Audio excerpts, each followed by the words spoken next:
saya ingin menemu bual bekas Menteri Kesihatan Datuk Seri Dr. Zulkifli Ahmad, yang mana ini rentetan dengan pada hari ini sewaktu di sesi sidang Dewan Rakyat pada awal hari ini, Timbalan Menteri Kewangan Datuk Abdul Rahim Bakri telah membentangkan usul ataupun bacaan kali pertama untuk rang undang-undang pembekalan belanjawan 2021, tetapi kita semua sedia maklum bahawa belanjawan ini sudah pasti akan berkisarkan mengenai cara-cara, langkah-langkah yang efektif untuk menangani COVID-19 di negara ini untuk tahun hadapan. Jadi bersama dengan saya sebab kita kekurangan masa, jadi saya difahamkan Datuk Seri, pertama sekali terima kasih kerana bersama kami Eswar Awani dalam short notice. Datuk Seri, saya nak bertanya terus kepada soalan pertama.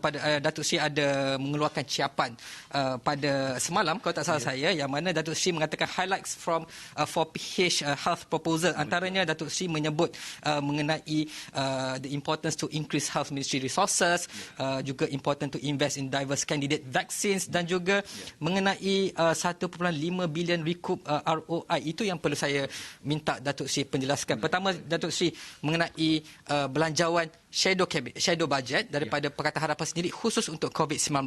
Terima kasih Firdaus ya. Saya ringkaskan terus. Pertamanya kita mengharapkan dalam latar belakangkan pandemik COVID-19 ini, peruntukan yang secukupnya, sewajarnya perlu diberikan kepada sektor kesihatan, khususnya kepada MOH atau KKM, kerana sekaligus sementara kita menangani cabaran impak COVID ini juga, saya tekankan perlu juga kita menangani apa yang disediakan sebagai penyakit-penyakit tidak berjangkit, the NCDs. Jadi kedua-dua, COVID dan non-COVID, memerlukan peruntukan yang secukupnya, kerana di situlah akan dapat kita perkasakan lagi sektor kesihatan. Ya.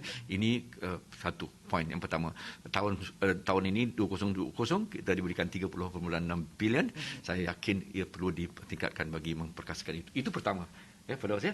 Jadi peruntukan yang cukup untuk menangani COVID atau infectious disease, penyakit-penyakit berjangkit, dan juga penyakit-penyakit tidak berjangkit yang sama parah dan kematian bertambah dalam keadaan COVID ini. Ya, itu pertama. Kedua, saya tekankan juga tentang betapa perlunya untuk kerajaan meletakkan pelaburan bukan pada satu saja vaksin, tetapi multiple portfolio. 2-3 vaksin itu, dan COVAX sebagai satu pelibatan kerajaan dalam international effort itu, ya, usaha antarabangsa WHO itu, kita juga mesti menaruh satu dua lagi vaksin. Ya. Jadi dengan kata lain, saya mengharapkan supaya akan diberikan peruntukan mengimunisasi paling tidaknya 60 hingga 70% rakyat, dengan congakkan harga kurang lebih $20 satu dos daripada 2 dos. Jadi saya anggarkan dalam RM80 untuk 2 dos, dan kalaulah 60% rakyat diberikan dalam 2 dos itu, kita kurang lebih akan membelanjakan 1.56 bilion untuk seluruh rakyat. Ya. Apa pulangannya? Kenapa terlalu banyak sangat? Bayangkan Firdaus ya, Perdana Menteri telah menyebutkan kalau satu hari lockdown PKP, total lockdown, berapa kita kehilangan? Negara kehilangan 2.6 bilion, paling tidaknya 2 bilion. Dalam 1-2 hari saja, dengan perbelanjaan 1.56 bilion tadi, kita telah mendapat pulangan return of investment ROI. Sangat menasabah supaya kehidupan, kegiatan ekonomi akan dapat kita terus mulakan dengan hadirnya vaksin nanti. Jadi jangan ada pertikaian tentang perkara ini. Mesti ada komitmen, sebab kita sudah parah dan ekonomi kita hampir bukan saja menguncup, almost grounded. Jadi ini adalah peruntukan yang sangat diperlukan. Ketiganya, saya juga menyebutkan tentang pentingnya untuk kita memberikan bukan saja sementara ini, tapi memandang ke depan, jauh ke depan, frontliners ini, ya, khususnya kegiatan-kegiatan di KKM sendiri, semua pelbagai pejawatan itu, dokters, ya, nurses dan sebagainya, bukan saja untuk kita peringkat sewaktu ini, tetapi memandang kepada kepentingan khususnya juga Borneo, Sabah, Sarawak, dan hari ini Sabah, ya, kita perlu memberikan peruntukan yang secukupnya supaya kalau dapat kontrak doktor itu, kita ambil ya sebagai permanent dalam perkhidmatan servis kita sebagai satu yang kekal, permanent staff. Ya. Jadi itu saya kira adalah juga penting, dan juga kalau boleh saya sebutkan tentang Sabah secara khusus ya.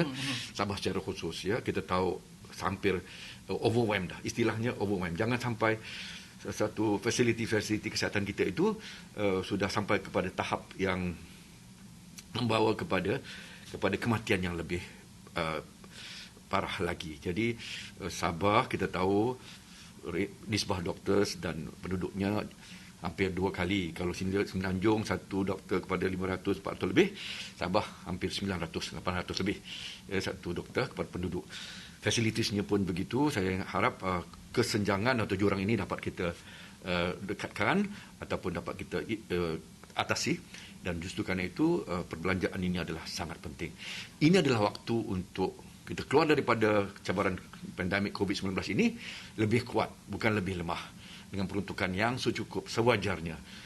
Dalam hal hal atau kesihatan ini tidak ada kompromi. Okey, Datuk Sri, sebenarnya saya nak mencelah sedikit. Datuk Sri menyebutkan kemungkinan apa yang diperlukan, jumlah diperlukan ialah 1.5 bilion khusus untuk vaksin sekiranya ia sudah sedia. 1.5 bilion ini Datuk Sri sudah biasa dengan ada pengalaman mengurus belanjawan untuk kementerian. Adakah 1.5 bilion ini boleh ditarik daripada mana-mana yang mungkin dirasakan tidak perlu ataupun perlu tambahan kepada sedia ada? Sebab tadi Datuk Sri menyebut ada belanjawan untuk tahun ini ialah 30 itu dulu tahun 2020. Tapi saya sebutkan secara nyata dan jelasnya, bajet kali ini memanglah bajet yang diistilahkan sebagai bajet expansionary budget ataupun bajet berbelanja secara defisit, bermakna kita akan terpaksa meminjam. Ya, ini dikatakan bajet pengembangan. Dalam keadaan begini, ya, kita punya bajetnya ada 2 aspek. Satu revenue, pendapatan, satu lagi belanja. Memang kita akui pada hari Ahad yang lalu perbincangan dengan Menteri Kewangan Tengku Zafrul memang diakui kali ini memang persoalannya bagaimana kita nak buat pinjaman itu dan bagaimana itu untuk membiayai defisit itu, kekurangan itu, tampung itu, dan apakah yang penting untuk kita dan perbelanjaan di mana, sektor apa. Dan ini jugalah yang penting di samping health tentunya, isu ekonomi, memulakan balik, reboot balik SMEs ya, perusahaan kecil sederhana itu, informal sector, semua ya, kehilangan pekerjaan, rakyat yang bawah 40, B40, B50, semua akan kita bantu. Sebab seharusnya dibantu ya. Dan inilah dia kita harapkan peruntukan bukan untuk sekadar pam-rambring untuk big ticket project saja, item saja, tidak. Ini untuk bantu mereka dalam cash flow mereka, dalam aliran tunai mereka untuk industri-industri yang SME kecil sederhana, juga yang informal sector yang berniaga kecil-kecilan dan juga untuk memastikan job creation atau penjanaan pekerjaan itu adalah sangat penting kerana hampir sudah 700,000 kehilangan pekerjaan sehingga ke saat ini.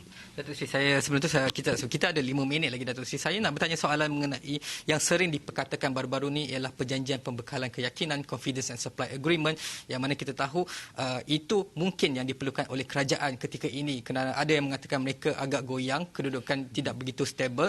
Jadi tetapi hari ini timbalan speaker Datuk Sri Azalina mengatakan kerajaan tidak perlu confidence and supply agreement kerana mereka adalah governed by coalition. Jadi itu adalah itu. Jadi bagaimana, adakah Datuk Sri, sebab kita berbincang tentang bajet belanjawan, sekiranya apa yang diutarakan oleh Datuk Sri tadi ada dalam bajet yang akan dibentangkan oleh Datuk Sri Tengku Zafrul, adakah itu sudah memadai untuk memenangi undi daripada khususnya amanah sendiri? Persoalannya adalah memastikan ya, kami sebagai pembangkang sekarang ini, sebagai ahli parlimen pembangkang, yang penting bagi kami adalah khidmat kami kepada rakyat. Dan peruntukan itu yang diberikan kepada MP, kepada ahli parlimen kerajaan, saya kira adalah sangat mustahak untuk juga diberikan kepada MP-MP pembangkang, ahli parlimen pembangkang. Kerana kita adalah wakil rakyat yang dipilih oleh rakyat setempat kita dalam kawasan kita. Andainya kalau dalam aturan hari ini, perbelanjaan ataupun peruntukan kami itu diberikan kepada penyelaras parlimen yang dilantik oleh parti kerajaan, ya. Saya tak mau pergilah pada persoalan apa yang telah berlaku sebagai perebut kuasa yang di power grab itu. Saya tak mau masuk bab tu. Saya nak sebutkan sebagai ahli parlimen pilihan rakyat, saya mau memastikan peruntukan secukupnya untuk rakyat saya, dan saya rasa begitu semuanya. sama ada pembangkang maupun kerajaan, peruntukan itulah bukan untuk kami, untuk rakyat. Andainya diberikan kepada penyelaras, apa yang kita khawatir selalunya adalah persoalan pertanggungjawaban, transparansi, ya, ketelusan. Kami ni setiap ringgit, kalau saya lah, I will make pegawai saya tulis setiap ringgit, bukan setiap 100,000 ringgit, setiap ringgit yang kita belanja itu ada pertanggungjawabannya. Di situ sangat penting. Jadi perjanjian confidence and supply bill arrangement ini, pada saya kita engage dan kita nak pastikan bahawa kerajaan akan jangan ambil ini sebagai mainan politik ataupun bargaining politik, ya, tolonglah. Sebab kita sudah terlalu banyak syarat dengan segala sepak terjang politik ataupun langkah-langkah begini, ya. Ini bukan persoalan nego power dan sebagainya. Ini adalah pertanggungjawaban kepada rakyat. Andainya kalau itu adalah penting, ya, untuk dipastikan peruntukan itu, pada saya itu paling mustahak untuk kita capai bersama, ya. Ini adalah persefahaman yang saya rasa penting, ya, bukan mengikat kami dan kami terpaksa pula berkorban segalanya. Kami sebagai pembangkang, MP pembangkang, mesti melakukan sembang-imbang. Izinkan kami lakukan sembang-imbang, memastikan bahawa demokrasi parlimen kita akan menjadi functional dan vibrant, kuat, kukuh. Itu yang mustahak. Datuk Sri, terima kasih banyak kerana bersama kami. Tapi ini bukan kali terakhir kita akan bersama. Saya akan terus mencari Datuk Sri lagi untuk mendapatkan mengenai topik-topik lain. Jadi buat masa ini itu saja yang boleh saya kongsikan daripada Parlimen bersama Datuk Sri Dr. Zulkifli Ahmad, bekas Menteri Kesihatan, merangkap Ahli Parlimen Kuala Selangor. Kita terus kembali kepada Najib di WTC.